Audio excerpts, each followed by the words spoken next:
Okay, good afternoon. This is Wendy again.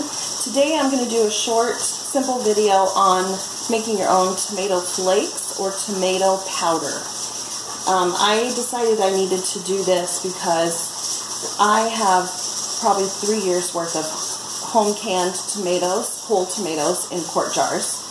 And last year with my tomato harvest I started dehydrating them, and I have already posted how to dehydrate your tomatoes on my channel, so I have that video.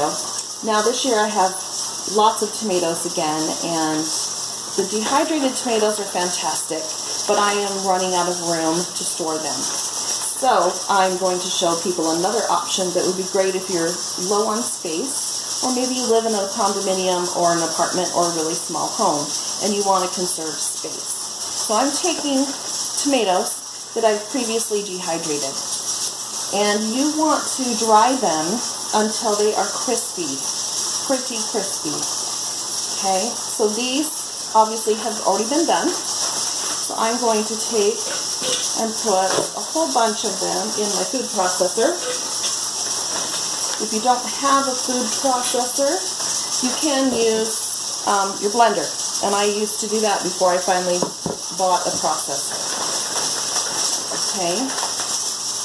And I just did a few, and they didn't come out as fine as I would hope, but they still condensed down a lot. I'll show you.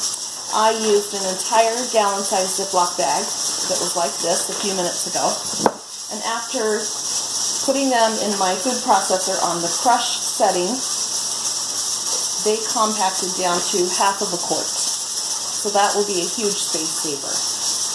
And something you might want to do, if you can get a hold of these oxygen absorber packets, I recommend doing that. You could fill this jar up to the bottom ring, put an oxygen absorber packet on the top, and then put your canning lid on top and screw it down tight. To extend the storage life of these, you may want to consider getting, I'm trying to think what it's called. There is a little machine where you can put, it's electric, and you attach it to your canning lid, and it removes all the air in the jar, and it vacuum seals it. And there are attachments for everyday vacuum sealer machines you can buy at Walmart or Target. You can do that to extend the life. But if you think you're going to use them in the next year, just store them where it's dark and cool. And if you can get a hold of oxygen absorber packets and put on top and put the lid on tight, you're good for probably a year. Okay, so I'm going to blend these in my processor.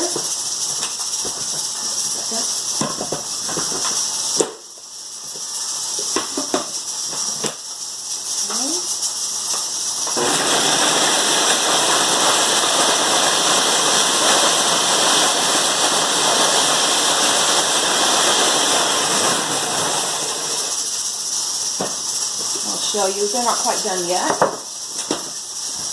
but that was full a second ago. Now they are only a third of the way. They take up a third of this bowl, and so obviously I will need to run them through one more time, and just do it until you get them as fine as you want. And then go ahead and store in mason jars, are great. I also have a stockpile of some plastic jars that are food grade. These are HDPE symbol number 2, and these are white, but they block out most of the light, and they have a nice tight fitting lid. And this is also a good way to store them also. Just always store things as dark and cool as possible.